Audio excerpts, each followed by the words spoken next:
Good morning, dear participants. I think we're still few in the house. Maybe we can wait another 5 minutes for others to join.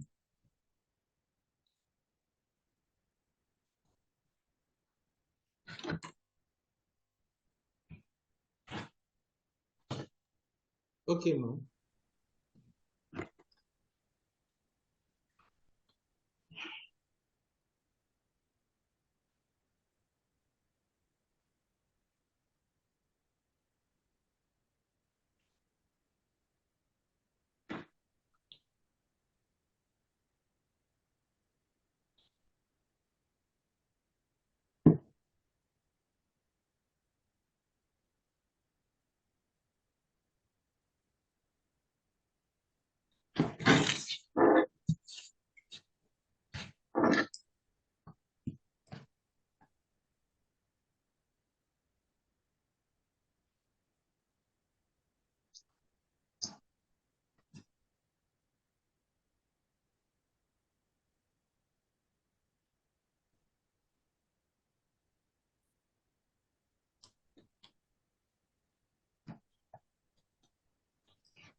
Okay, can start. It's not always.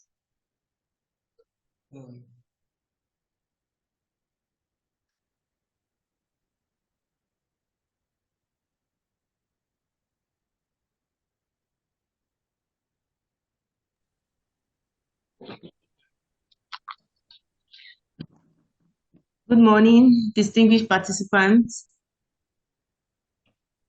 Good morning, everyone. Good morning, ma. Good morning. Okay. Good morning, ma. All right. We welcome you to, Good morning. thank you very much. We welcome you all to Foundation Course in Conflict Management, organized by Helmsman Consults. We appreciate your presence, and we know that we have a rich blend of participants here today, from students to lecturers, lawyers, entrepreneurs, and so on and so forth. So we feel really privileged to have the caliber of people that are here. We have just 22 people in the house, and we're expecting about 100 plus. But in order not to waste your time, we will start immediately. Please, we seek your indulgence to ensure that your videos are on throughout the training. So kindly switch on your videos now. I can see only 4 or 5 people have their videos on. Please, let's have the videos on throughout, because we're going to be taking screenshots of participants so that we're sure that people actually, are with us. And in order to start right away, I would like to call on the lead team, the team lead for this training, by name Professor Demola Akirade. Is a professor of peace and conflict studies and a co-chairholder of the UNESCO Chair on Peace and Citizenship. He founded Helmsman Consult in 2006 as a conflict management and training firm. He is a fellow of the Institute of Chartered Mediators and Conciliators, ICMC of Nigeria, and a fellow of the Society for Peace Studies and Practice, SPSP. His conflict resolution training, which spans Nigeria and Europe, started at the University of Ibadan in 2003, ICMC Chartered Mediator in 2004, and so many other accolades. Now, I would like to call on him to take the floor for the first topic, which is key terms in conflict management. Just before then, I would like to give an overview of what to expect in this training. Day 1, we're starting already with key terms in conflict management, after which we're going to have a tea break, whereby you can take your tea and, of course, maybe stretch your legs. Then we have experience sharing in successful career development in conflict management profession by Ambassador Shegun Ogunyanwu. We have another stretch break where we can stretch our legs and maybe pick our calls and so on. Then we have module 2, which is understanding conflict, and another break where we can quickly have our lunch. And then we have understanding conflict, class activity, understanding conflict language through metaphors by Professor Demola Akirade as well. Then we have module 3, which is the last module for today, and it's communication and conflict. And then we close by 5 o'clock.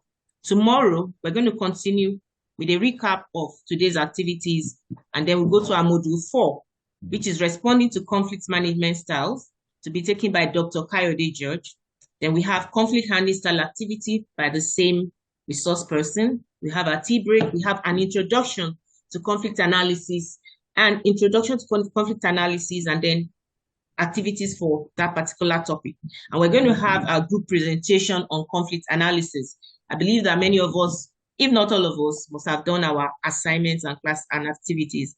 And then we go on to the third day, where we have group activity and presentations on conflict language using metaphors. Kindly mute yourselves, please. We also have group presentations on conflict analysis, an overview of dispute settlement, conflict resolution, conflict management, and conflict transformation.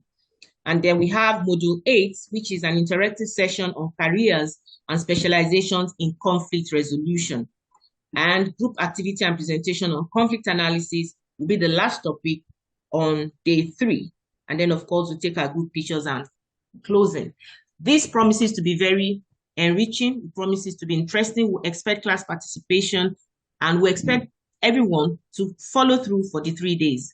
It will not be a complete training. If you attend one, miss the second day, attend to, you meet the third day. So once again, you are welcome to Helmsman Consult. Professor Kiyade, please, you can take the floor. Okay, thank you very much, Dr. Ife.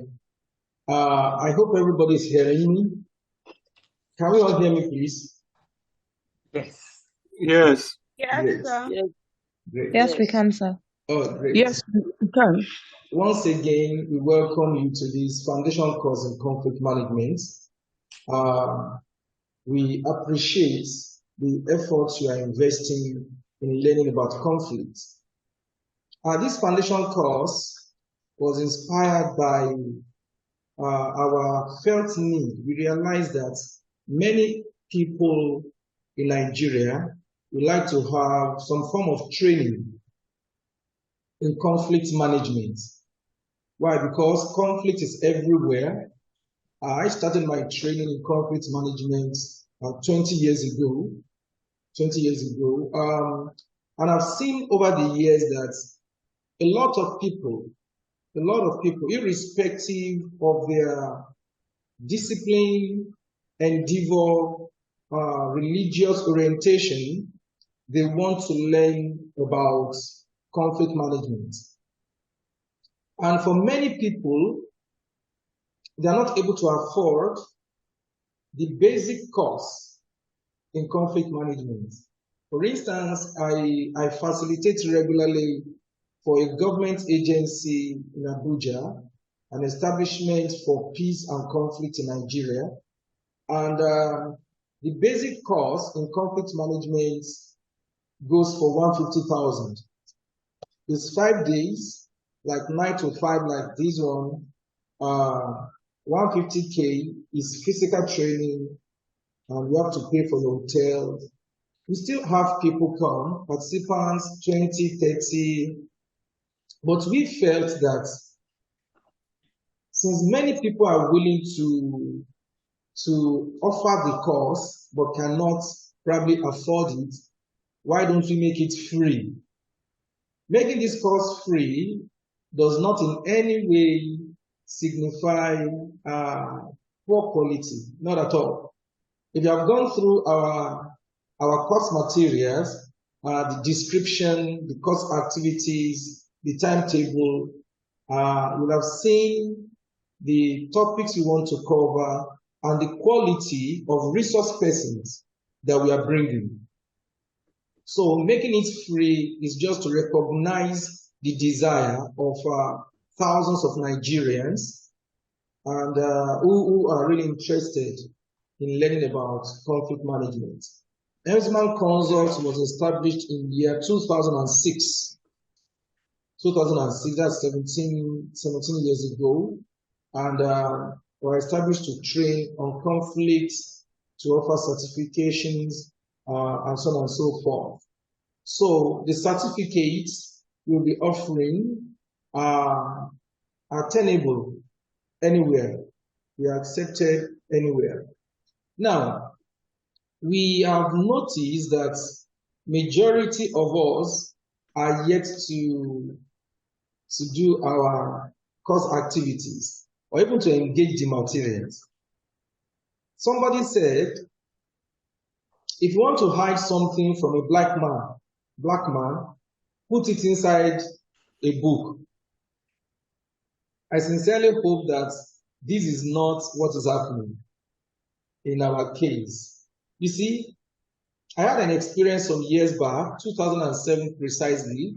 I was invited for a program in Switzerland, and the Trust White people, they have sent me all the information I needed to navigate my way around from where I'm going to alight from the train to the hostel where I'll be lodging. I read the material just once. I was trusting on my mind and my training as a geographer. I said, no, I wouldn't have a difficulty. Once I get there, I'll just ask around. That thing, I nearly got lost. At the train station, I didn't know that Swiss people, most of them are not even speaking English. I spent more than 1 hour trying to talk to, ask questions, direction, and so on and so forth. I was just meeting German-speaking people, French-speaking people, Roman-speaking people. It took more than half before I got, and my book, the book of description, was at the last place in my bag. Eventually, some young guys took me on an hour journey to the University of Freiburg. I was lucky that they have not closed the program that day. Not knowing that if I've had the information, if I've read that thing very well, where I alighted from the train, my destination was like 5 minutes walking distance. But I suffered because the information was kept in a book. And as a black man, I did not read it. Since that time, I've changed my mind about information. You see, the course description, we need to read it. Many of us are confused about the course description. About the course because I've not read the course description. After reading the course description, it gives you an overview of this course and the resource persons. The next thing to read is the course activities, which describes all the activities, assignments that we expect you to do. And we even explain how we expect you to solve this thing. In addition to that, we supplied the materials to help. And then some days back, I did audio recording, explaining again. I remember one of the participants was asking how to go about the assignments, and we referred her to a voice note. I think the second voice note. And she came back to say, oh, thank you, it's now clear. So we implore you to go over these materials if you have not done so. Don't be like me that wasted about 4 hours commuting back and forth because I refused to read what was put in the book. I would have been in my hostel resting. I would have ate lunch and then rested before dinner. But that day, so please go over those materials. Now, let me give us a general picture of what we expect us to do in the activities. We expect you to do them yourself first. For instance, activity 1 says, write 5 words that come to mind when you hear the word conflict. When you hear the word conflict, just type those words out and you are done. You see, why we have to do that is we have so many participants on the platform. Dr. Depe have told us we are expecting about 100. If you have to be asking each of us to respond, it will take time. Because people will now have time to now start to think about their response before responding. But now, you have had those things written down. If we ask you, give us 1 word, either in a chat or we say it, you will quickly look at what you have written and tell us. So you will save us a lot of time. Secondly, once you have engaged those activities, you have kind of whetted your appetite for the course. The course will not be totally new to you. Some of the words you'll be using, you're already familiar with it. So the pre-course activities are also part of the training. In order to make the training very rewarding for all of us. Now, whatever thing you have done in your assignments, submitted or not, that is still not the final version. It's a working document. It's a working document, especially the other activities like activity 3, 4, 5, which also have the group aspect of it. we have divided us into groups so that we can interact in these things. Over these things.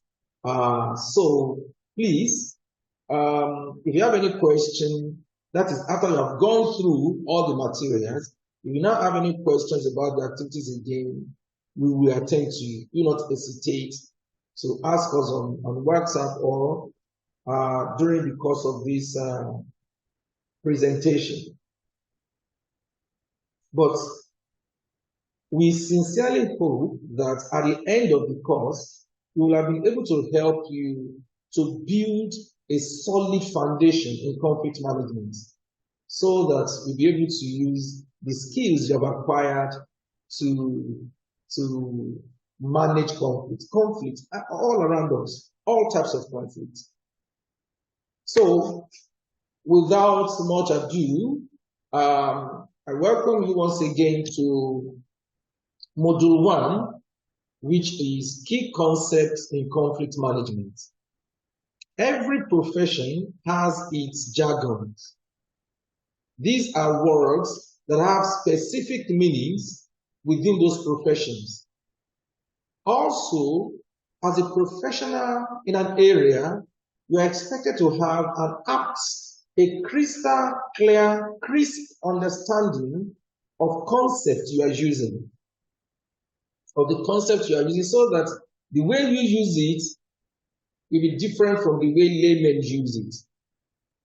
And that is why we want to introduce you to some fundamental concepts in conflict management.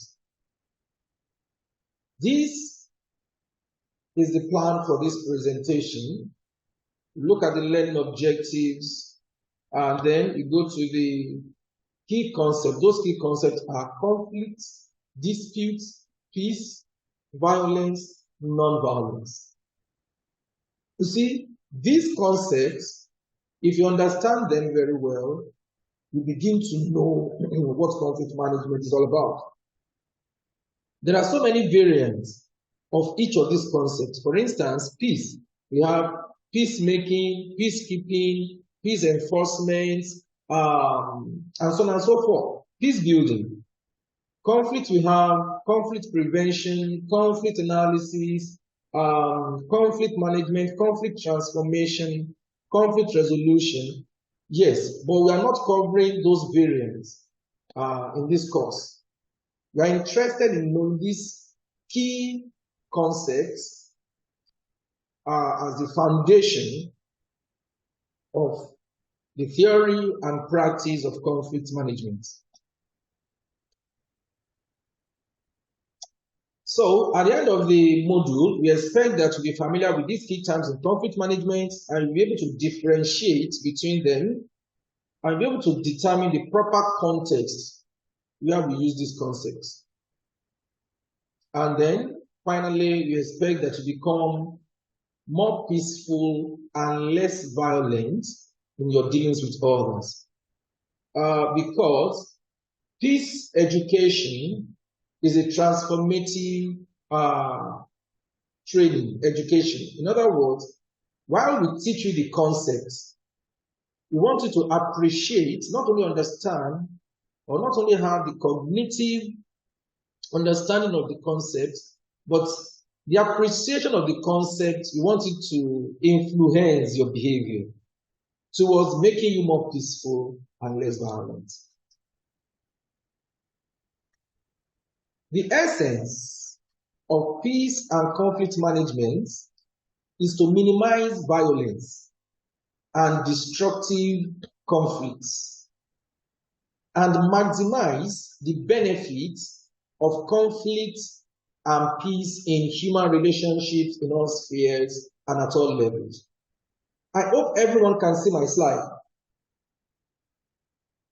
Yes. Oh, great. Yes. So the whole essence of a course like this is we want to minimize violence and destructive conflicts in our relationships, be it interpersonal relationships, group relationships, community relationships, and so on and so forth. And we also want to maximize the benefit of conflict and peace in these relationships. Understanding the key concepts of conflict, peace, violence, and non-violence is very important in a course like this. Anyone that intends to become successful conflict manager, you must understand how these concepts or terms are used. So, we're starting with conflict. One of the most basic description of conflict says, conflict is a relationship between parties who have and or who pursue perceived incompatible goals, interests, or values. You see, it's a relationship. These parties, they have incompatible goals and they are pursuing it. Or these parties, they imagine that they have incompatible goals. Look at the second description. It says it's a relationship between two or more individuals or groups who have or think they have incompatible goals. You see, who have, on the side, incompatible goals, who think they have incompatible goals, meaning that some conflicts are based on real incompatibility, while some conflicts are based on perceived, imagined incompatibility. But before we go into details of that, it's important we know that conflict is a normal part of our human experience. It is neither negative or positive, and conflict has causes, costs, and benefits. And when we talk about conflict, we can categorize conflict, types of conflict, using different parameters. We can use different types of parameters in categorizing conflicts. We can categorize conflict based on its outcome, whether violence is used in it or not. We can use major driver of the conflict to categorize it, and we can use the level or space within which the conflict is happening to categorize it. Now, when we categorize conflicts based on outcome, we can have functional or dysfunctional conflicts, constructive or destructive conflicts. When we use violence, whether parties, the kind of force parties use in the conflict, we can have violent conflicts, non-violent conflicts. When we describe conflict using major drivers, we can have religious conflicts, ethnic conflicts, ethno-religious conflicts, identity-based conflicts, and so on and so forth.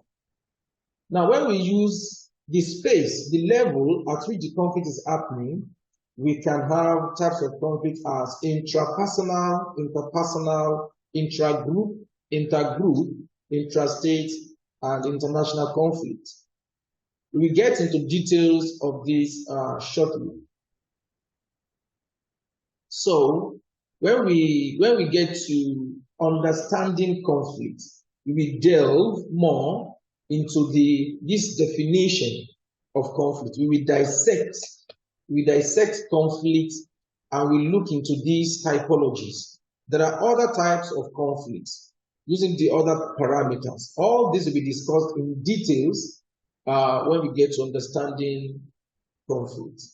But for now, it suffices to know that conflict is as a result of incompatibility, is when parties who think they have incompatible goals, interests, or values, when they relate, when they pursue the achievements of these incompatible goals. The situation we have on our hand is conflict. Disputes. These are disagreements over negotiable issues or interests. They are less complex than conflicts. They are generally short-term and easier to resolve than conflicts. In practice, however, in a particular conflict, we may have series of disputes. Series of disputes may lead to conflict. For instance, an example of disputes is when there's conflict or dispute between tenants over maybe one is using bedroom, maybe they have shared bedroom or shared kitchen. All these issues are disputes.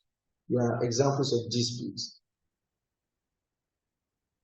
So, peace. What does peace mean?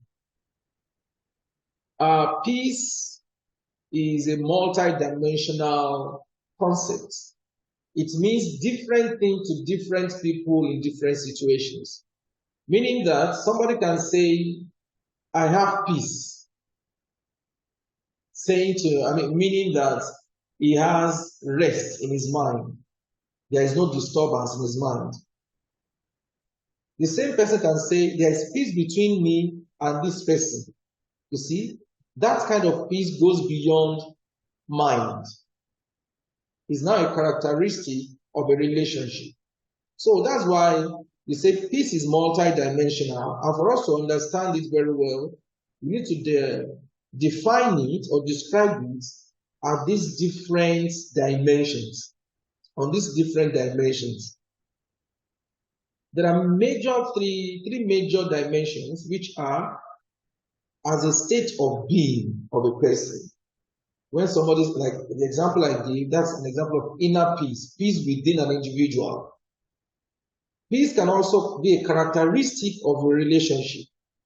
And also, peace can be a characteristic after violence, in relation to violence. When a community is engulfed in violent conflict, and then there is a ceasefire or curfew, reporters will say peace is now is being restored. Peace is returning to that community or those communities. That kind of peace is defined in relation to violence. It's not a bad thing. So let's look at each dimension. Starting with peace within a person. When somebody says he has peace of mind, it refers to a state of mind, body, and mostly soul. A peace that is within us, referring to a state of harmony, quiet, or tranquility. There is no disturbance, no agitation, no anxiety in our heart. Regis describes it as a state or condition of restfulness, harmony, balance, contentment, freedom, and fulfillment. And I'm certain that all of us here, we have experienced that kind of peace. This peace is not dependent on what is happening outside. Yes, what is happening outside may affect it, but it is not totally defined by what is happening outside, because you can have it at war front. Explosion is going on here and there, this and that. Yes, there is just this peace in somebody's mind. A conflict manager should experience this type of peace, and we should try as much as possible to keep our minds at this level of peace. Now let's look at peace as a quality of relationship. In this sense, peace is a relationship. Just like you recall, we define conflict as a relationship between individuals who have or think they have incompatible goals. Peace is also described as a relationship of mutual acceptance, respect, goodwill, and just behavior or treatment between two or more individuals or groups. In other words, peace, when you see a relationship between two or more individuals or groups that is characterized by mutual acceptance, party A accepts party B, party A respects party B, party A has goodwill, that is, he wishes the party B well, and party B behaves justly, not, you see, just behavior covers such things as being fair to the other party, just behavior, and you treat them well. Those people or those groups, their relationship is peace. You see, I want us to reflect a little on this. When you are, I don't know whether you have experienced a relationship where you are disrespected, where you are taken for granted, where you are not accepted, where you are made to feel you are not adequate, where you feel you are unjustly treated.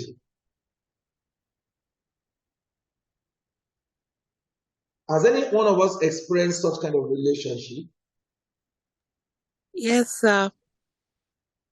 No. Yes. Okay. No. Fine. Would you say you love or you like that kind of relationship? Nobody does. You are respecting this person, is not respecting you. You accept him or her, irrespective of their inadequacies, yet they keep pointing your own inadequacies to you at all times, as if you are not enough for them.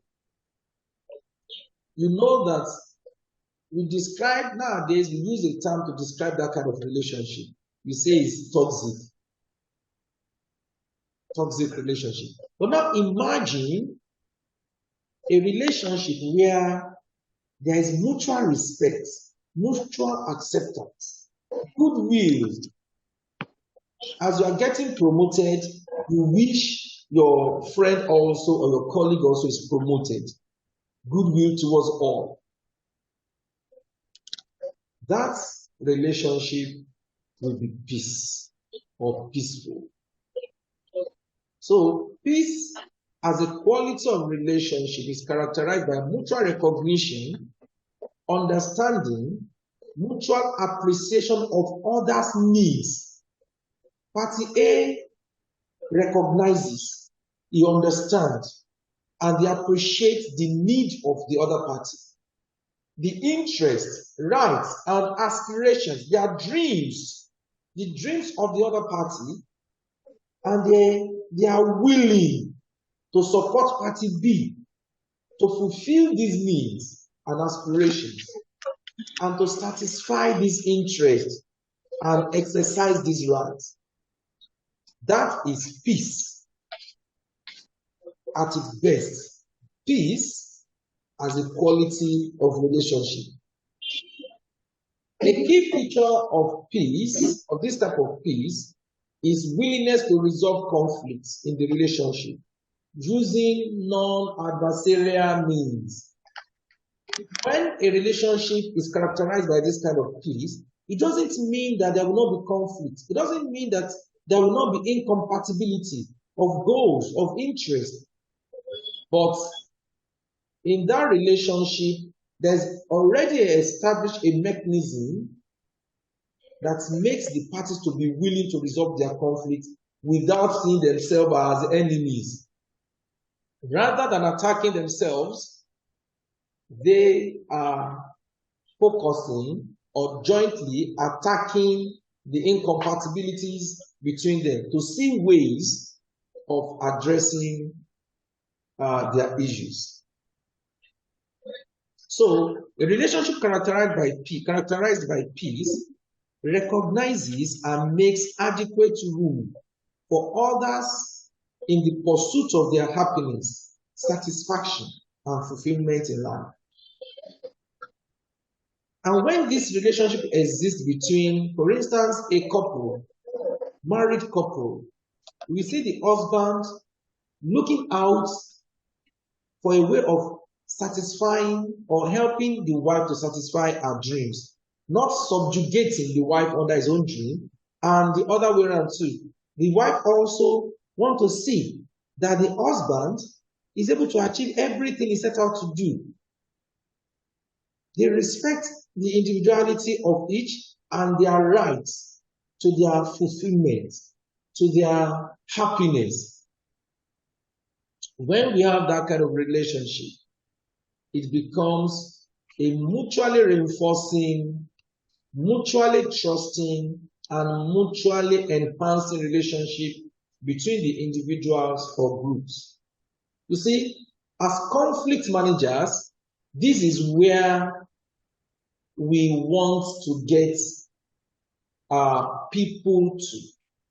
This is where we want to get the conflict we will be managing henceforth to. That is the ultimate. It's like our utopia. It's like our paradise. We keep working towards it.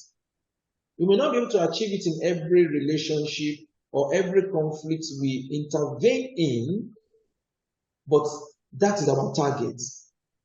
To restore between these individuals or groups this peace as a quality of their relationship. But they say you cannot give what you don't have. You cannot give Madam Elizabeth, Madam Anyim Elizabeth, please help us mute. So they say that you cannot give what you don't have. So I'm challenging us as conflict managers to look around us and try to make this type of peace the quality of those relationships we are in, especially starting with the ones that matter most to us in our families, between us and our siblings, between us and our spouses, and so on. Then from the family, let's extend it to our friends. I know that some of us currently we enjoy this kind of relationship, either in the home or in our office or in our extended family. These are relationships to be cherished. There are values in these relationships that we can transfer to other relationships, that we can try to grow in other relationships. Okay. So the third dimension of peace is peace in relation to violence. I will define it as I said earlier, in relation to an ongoing or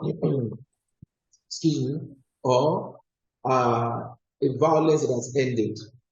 And it refers to mutual effort by parties in violence and stakeholders to reduce or cease hostilities and create an environment in which further violence no longer flourish. In other words, things like coffee in a communal conflict, ceasefire in a violent conflict, maybe between governments of two countries or between governments and a militant group, like we had in some African nations some years back. Ceasefire, these are a kind of peace. That's why we have what we call peacekeeping. Peacekeeping, where soldiers of a third-party country or third-party entity will force, we maintain a ceasefire between two warring parties. It's a kind of peace. We also have what we call peace enforcement, in which soldiers from a third party will enforce a cessation of hostility. In peacekeeping, the two parties may have agreed, okay, we will cease fire, bring this third party to come and ensure that we comply. That's peacekeeping. But in peace enforcement, the two parties may not have agreed, International community may see that as these two warring parties are continuing their hostility, it's taking too much toll on civilians. They will now enact responsibility to protect and use superior firepower to force cessation of hostility among the two warring parties. We still call it peace enforcement. These are examples of peace in relation to violence.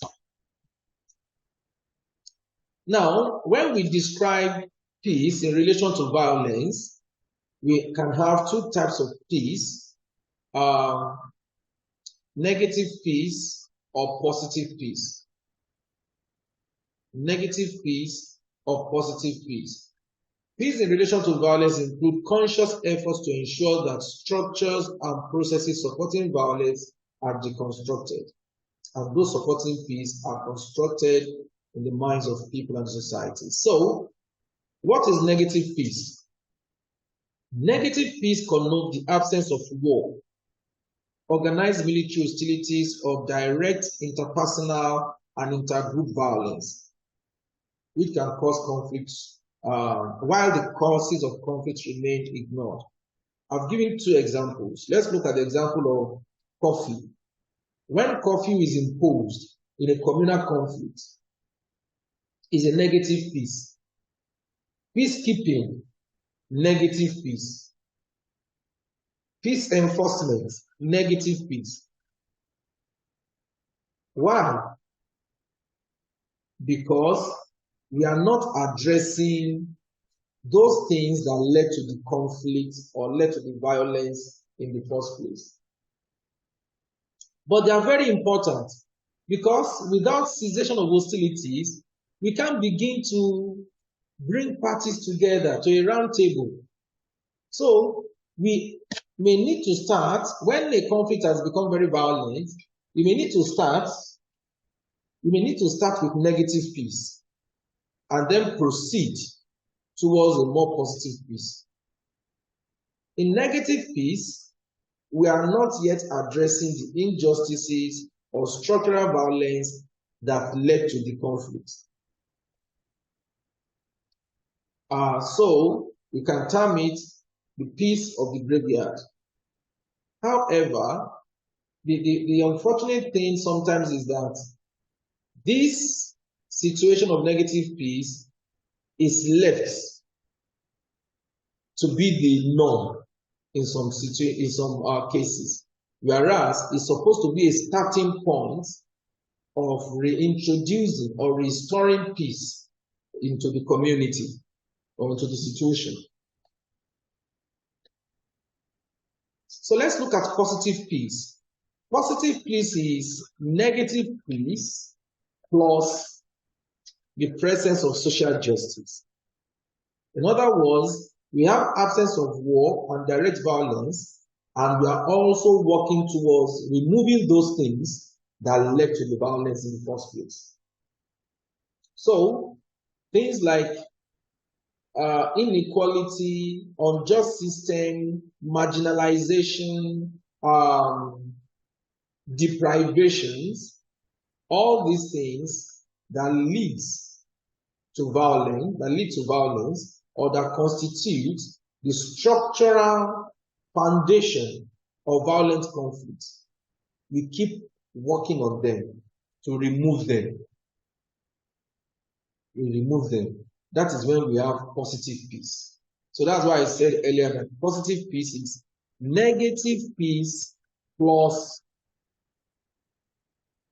the presence of social justice.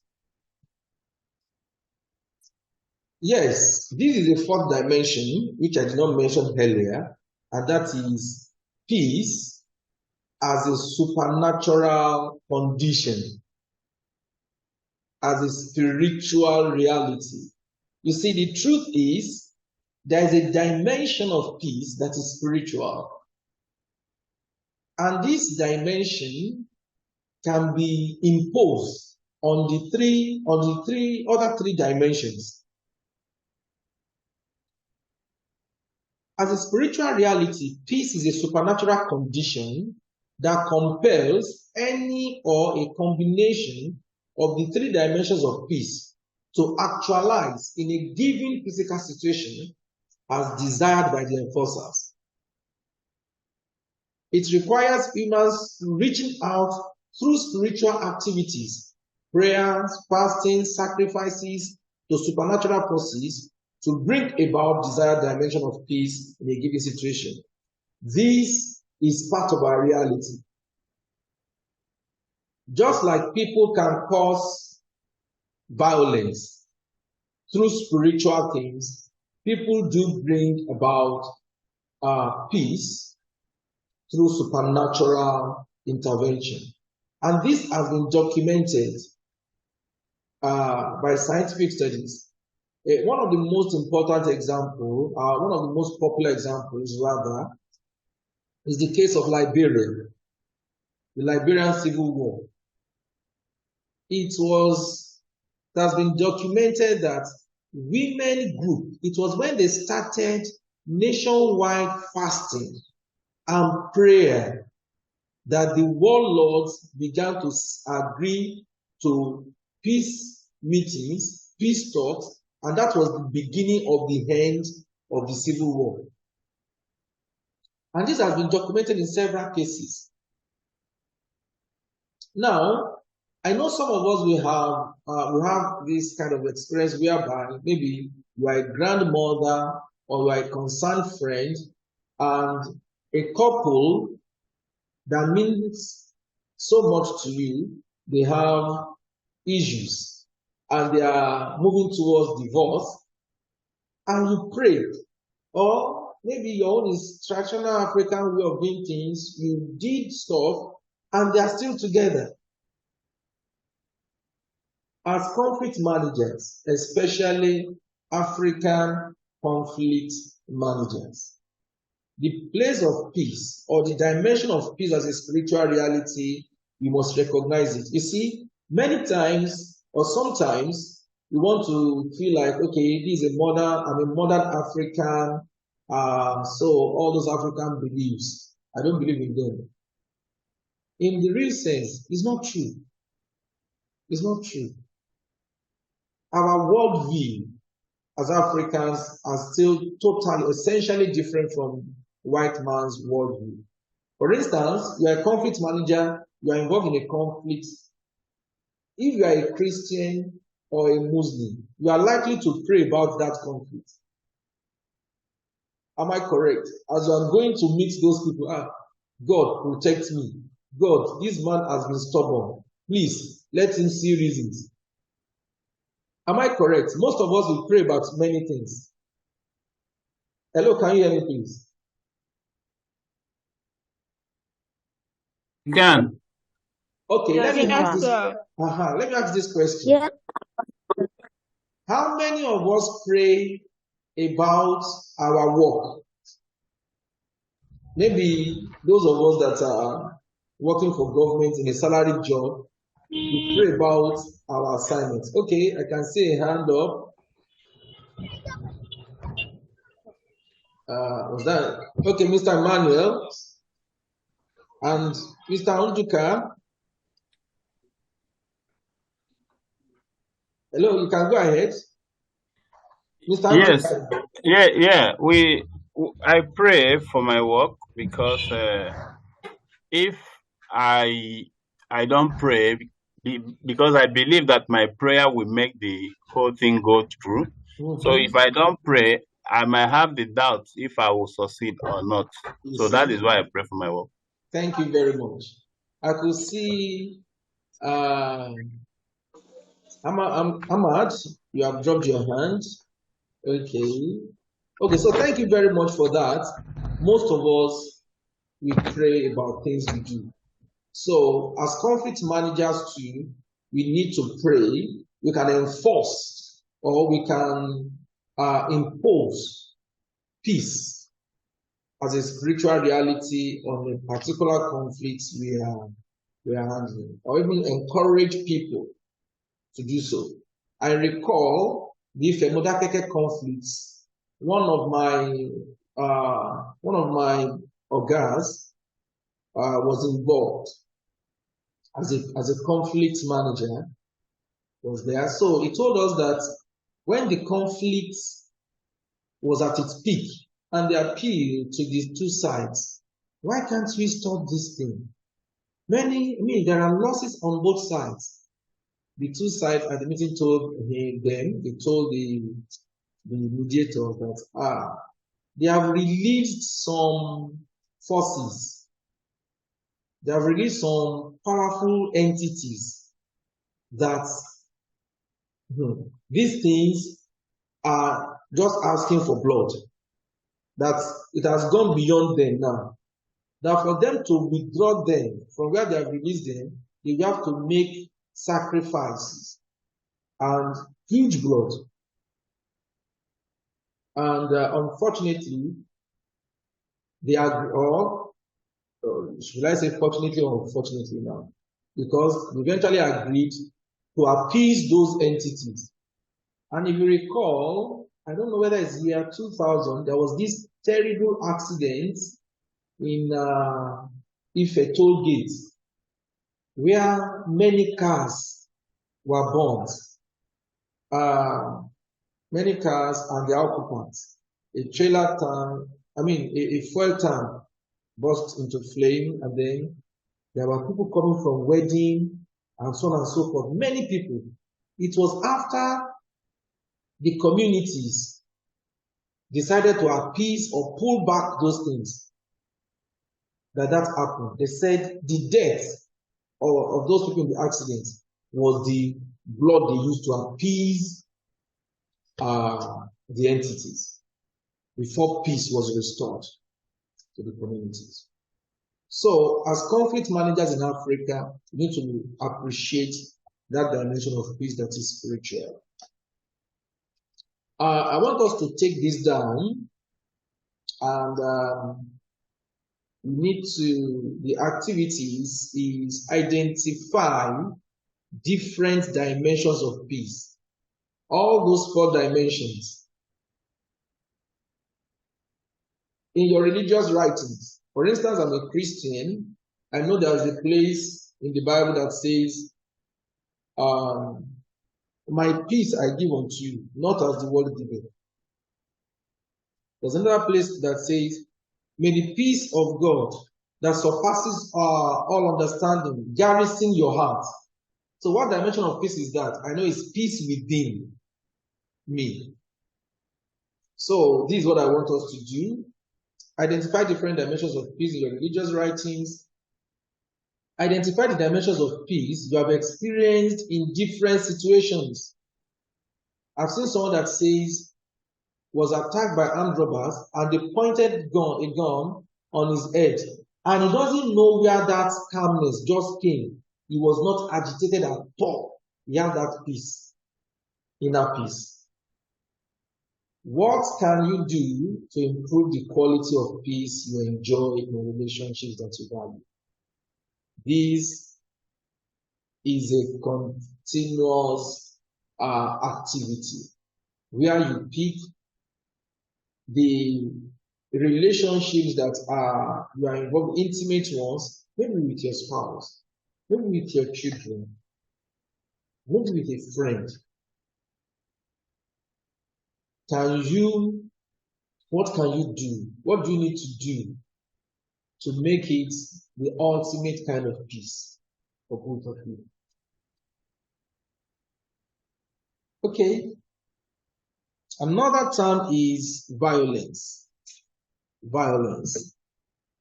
This consists of actions, words, attitudes, structures, or systems that cause physical, psychological, social, or environmental damage.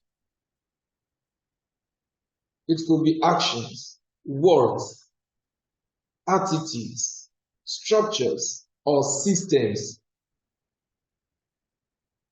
that can impact people negatively, physically, psychologically, socially, or environmentally, or prevent them from reaching their full human potentials. You see, in fact, many times when people talk about conflicts, violence is what we have in our minds. When people hear the word conflict, what comes to mind is usually violence. So, violence is the use of direct and indirect action or force that are harmful or destructive to the well-being of a person, group, community, and nation. So, violence is not only what we do when we hit people, when people shoot people. It could be words, it could be attitudes of the mind, but most destructively, it could be structures that have been built in our systems. Structures that are harmful to some people. Structures that keep some people from reaching their full potentials. Structures that deny certain people of some rights and privileges. Structures that give undue advantage to certain people at the expense of others.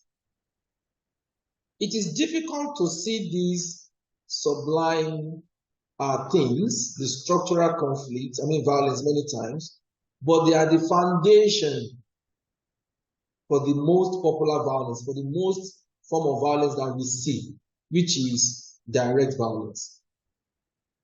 So we have about 4 types of violence by John Dalton. The first one, which is the most popular, is physical violence. We also call it direct or behavioral violence. Examples include beating people, killing people, torturing people, maiming people. 2, we have contextual or structural violence. That is what we refer to as the systemic violence, those things that deprive people of life essentials, marginalization, oppression, laws that are favoring some and not favoring other people. We have cultural violence. Cultural violence are those feelings of hatred, fear, mistrust in our culture, and also those things in our culture that support direct violence. Those things in our culture that support structural violence. For instance, in some culture, a sex or a gender is preferred to another or above another gender. It's cultural violence. It's cultural violence. Attitudinal violence refers to values, mindsets that are not violent in themselves, but may support violence. For instance, our biases. We look at some ethnic group as, violent group. So, though we may not be able to participate in inflicting physical violence on a member of that ethnic group, but when we see violence being perpetrated against them, we applaud or we do nothing because we are biased. So that is violence in our attitude, attitudinal violence. So physical violence involves the use of physical force against another's body, against their will. And the intention is to inflict physical injury or death on that person. Examples are many, which we have mentioned. A relationship can be characterized by physical violence, physical abuse and so on and so forth. Armed conflicts are examples of physical violence. Structural or contextual violence, I've spoken about these ones. They include things like laws, policies, rules, government actions, organizational policies, and so on and so forth, that favor some people at the expense of other people, that give some people undue advantage over other people. You see, a relationship may appear peaceful, However, certain parties in the relationship might be experiencing some kind of deprivation. Before we can dig out, or before we can really address structural violence many times, we need to dig below the surface. That somebody is not complaining does not mean that they are enjoying that thing. And I've read about some countries that are going back centuries to correct some of the mistakes of their forefathers, of their ancestors. I remember I read a material where in Canada they were going back to the Canadian government as a program that now recognizes the deprivation over centuries of the Aboriginal citizens, Aboriginal people of Canada, and giving them special provision. Yes, we say Canada, oh, liberal, Nigerians are going there, people are going to Canada from all over the world, but it took Canadian government looking below the surface to see that over centuries, the original owner of Canada have been deprived. And systematically and systemically, they are being robbed of realizing their full human potential. So they now had to go down and make special provision for them in order to be equitable to them. So structural or contextual violence, they are usually below the surface. It takes a lot of digging up to get to them. As conflict managers, many conflicts will be called to intervene in. They will be built on structures, or they will be within a context that is violent. So we need to go below the surface to be able to address them. We need to be able to go below the surface.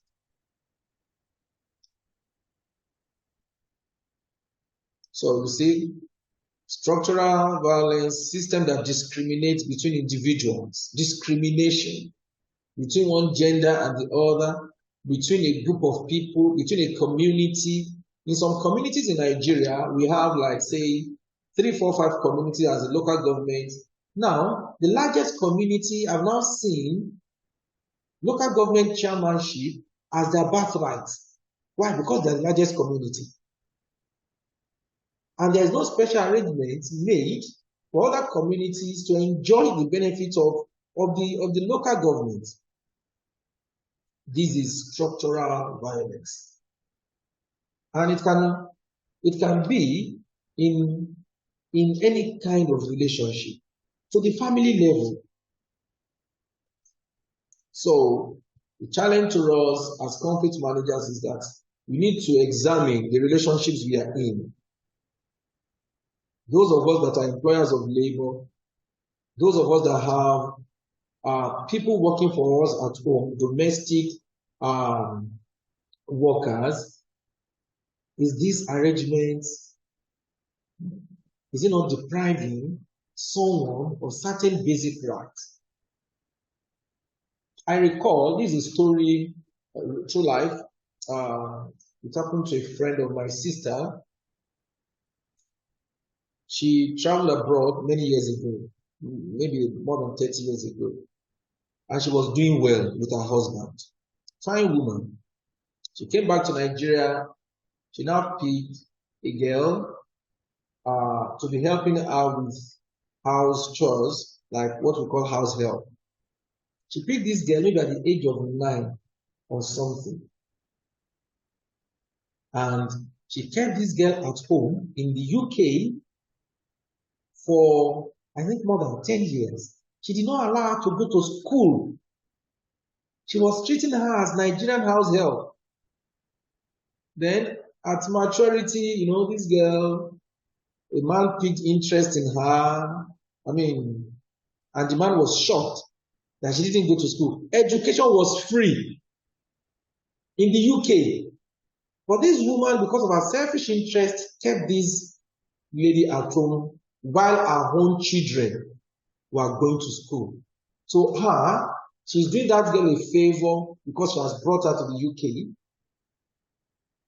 And she's paying her more than, you see, when the case was reported to the UK government, the last I heard, they were still going to court. She lost her job. She was almost losing her citizenship, her UK citizenship or residence or whatever.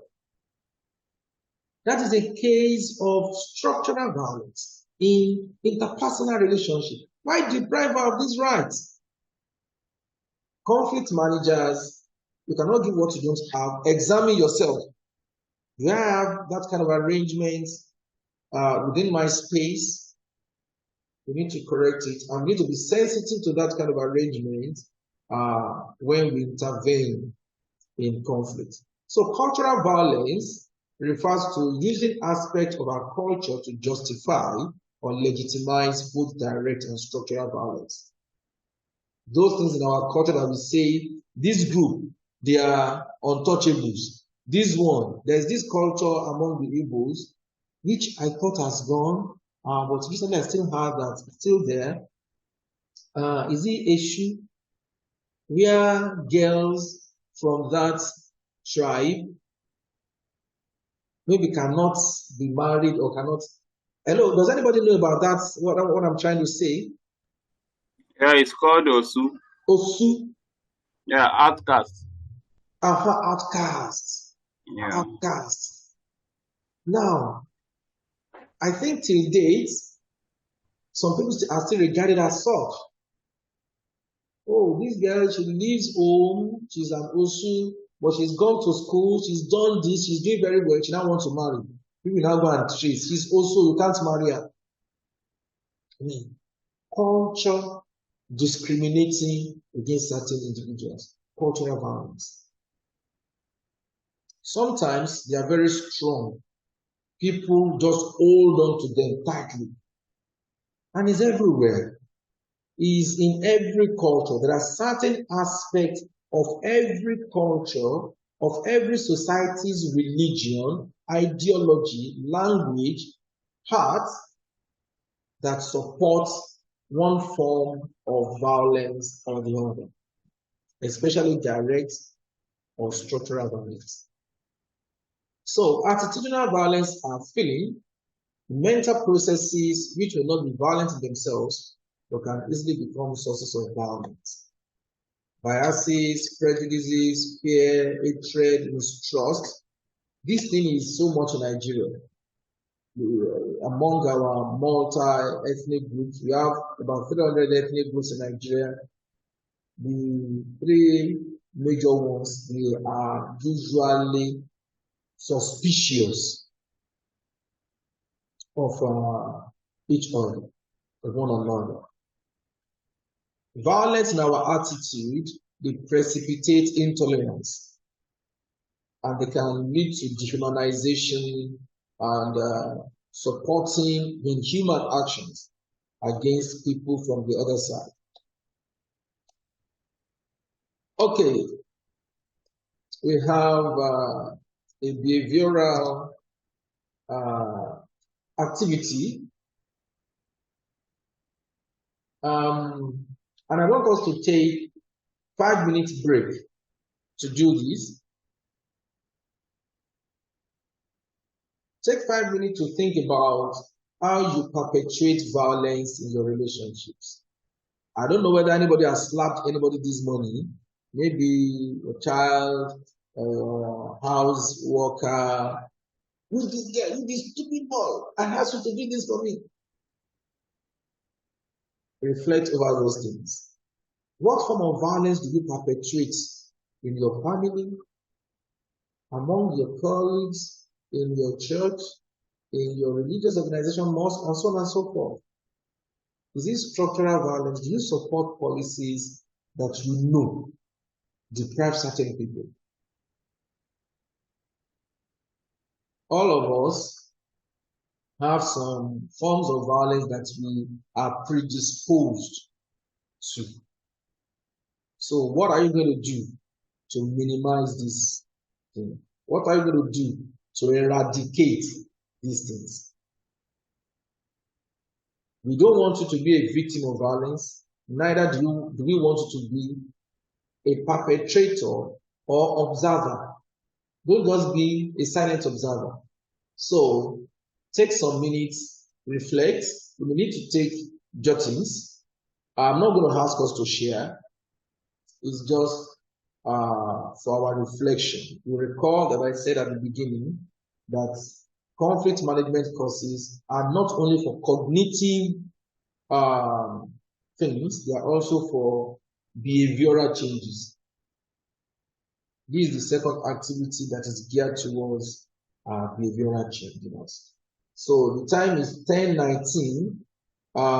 Let's reflect till 10:24. 10:24. Thank you very much. But make sure you are reflecting, reflect, and jot something in your paper. Thank you.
Okay.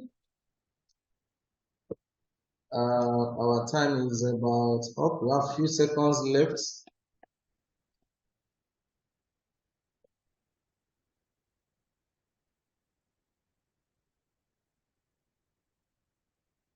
Are we together? Yes.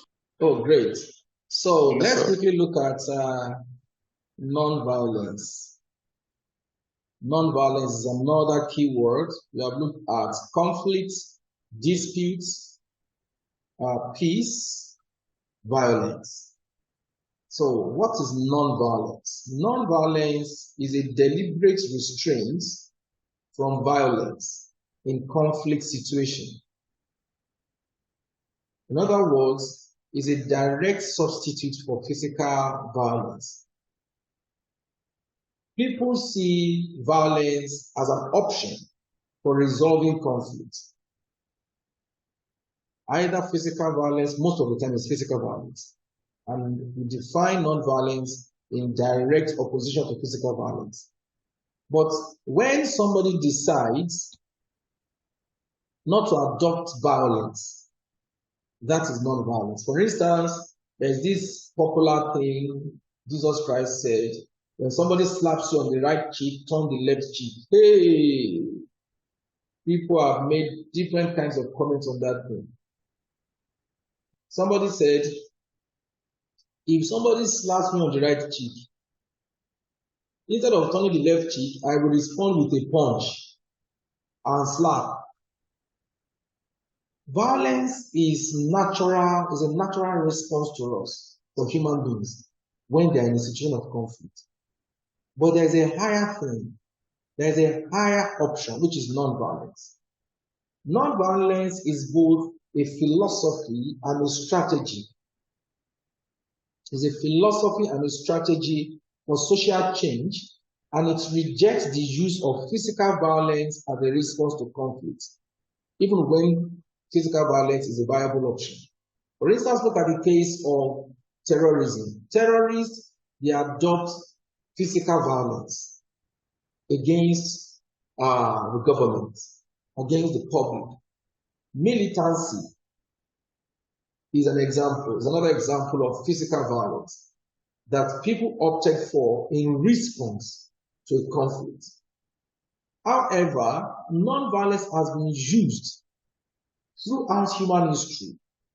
Nigerian independence was fought for mostly by non-violence. For instance, this thing of the boycottables. When the nationalists, they dropped their English names, that was when Obafemi Awolowo dropped the Jeremiah in his name. It used to be Obafemi Jeremiah Awolowo. It became Obafemi Awolowo. Zeke also dropped, all these people, they dropped their English names. And they stopped wearing English attire, started dressing. You see? And so on and so forth. Demonstrations, protests. When workers go on strike, these are methods for non-violence. And non-violence adopts a force. It adopts non-violence force. Whereas violence adopts violent force. People are yet to see on a large scale the power of non-violent force. However, it has been documented in studies that non-violence is a better alternative to violence in a conflict situation. For instance, the case of if somebody slaps you on the right cheek, turn the left. That thing, for those who have been able to do it, I mean, we did something for them. For instance, an uncle of mine told us how a soldier slapped him. His name is Ninka, we call him Ninka. He's a short man, bald-headed. A soldier slapped him inside Oldham traffic in Ibadan because the soldier was driving behind him and the soldier felt it was too slow in covering the distance when the other cars are moving. And it was during the time of soldier boys, military junta. So the soldiers were raining. So this man came down from his car, slapped Uncle Ika, who was a banker, dressed in his shirt, driving to office. Said he didn't do anything. 2, 3 minutes, 4 minutes, he didn't say anything. The soldier man has gone back to his car. People started going to the soldier. Okay, you slapped somebody. A man that is about your age, well, you are about the same age, and he did not say anything. And you have the confidence to sit back in your car. Okay. Another person will go to him. Somebody did this thing in so place 3 weeks ago. By the time he got home, his hand withered. Oh, he dropped dead. He said, a man that did not do anything is planning to do something terrible. Eventually, when my uncle drove into his compound, he said this soldier drove after him. He said he was even afraid. When he wanted to come and handcuff him and put him inside his boot, he said the soldier prostrated, apologized. He said, okay, please, I'm begging you. And I said, don't worry, nothing will happen to you. He said he had nothing in mind to do against him. He just didn't want any trouble. When people offer nonviolence, it works. Mahatma Gandhi, people like him adopted nonviolence for the independence of India. Somebody has identified 198 methods of waging nonviolent conflicts. So some people adopt nonviolence as a philosophical or religious, based on philosophical or religious reasons. So we call that one principled nonviolence. Some people adopt it because they see that it is better. It is better than violence. And those kind of things, we call it strategic nonviolence. There's a whole school and huge library of resources on nonviolence. You can use it in interpersonal relationship, in social change, and so on and so forth. And there are even studies that show that nonviolence is twice as effective when compared to violence. For instance, there's a study that looked at cases of regime change over a period of 100 years. And they found out that non-violence succeeded about 56% of the time, whereas violence like militancy, terrorism, and so on and so forth, they succeeded for 23% of time. That's like half of the time that non-violence succeeded. And they also found out that regime change that are brought about by violence, they crumble within 10 years. Whereas those brought about by non-violence have a longer lifespan. But we should not confuse non-violence with pacifism. Pacifists, they reject violence as a personal decision on moral or spiritual grounds, but they don't have any inclination towards social change, towards changing the situation. Oh, they keep slapping them, they don't want to change anything. But someone that adopts it, non-violence is, oh, this thing you are doing to me, I don't like it. I'm not going to use violence against you, but I will do things that will make you to change these things. Oh, I will go on strike. I will protest. I will sit in. I will refuse to eat. People have gone on hunger strike in order to call people's attention to it. In wrapping up this thing on non-violence, let me quickly say, you see, there are logics to why non-violence works and why it works better than violence. For instance, many people can participate in a non-violent protest. Children, adults, old people, all kinds of people. But how many people can participate in militancy or terrorism? Very few.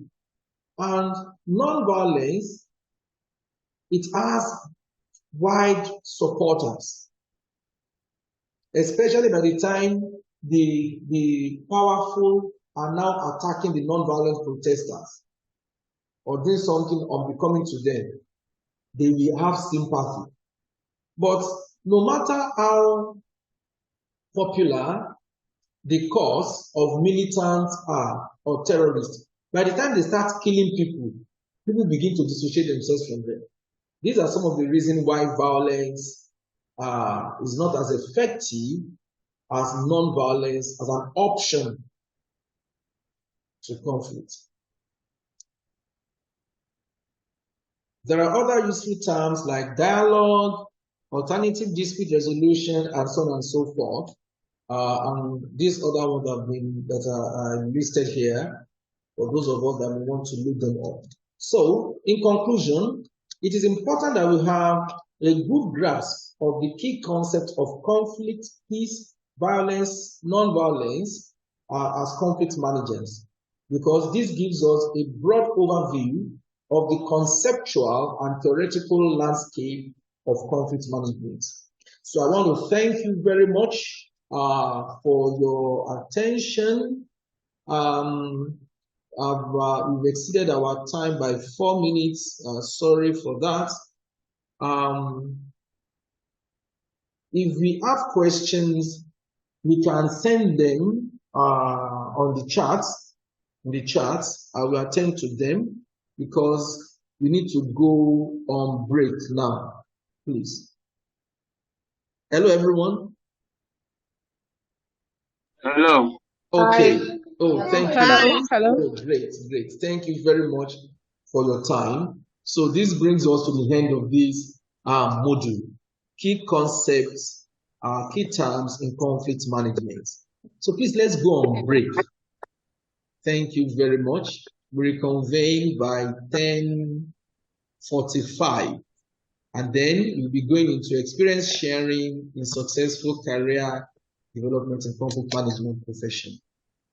Thank you, everyone. Thank you for the wonderful. Thank you, sir. Thank you. Thank you, sir. Thank you, Prof. Thank you. Thank you, ma'am. Thank you, sir. Thank you, everybody. So we come back by 10:45 from our break. Tea break.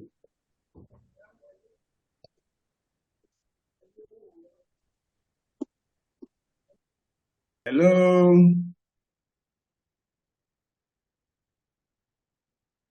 Hello, sir. So you're trying to reach me?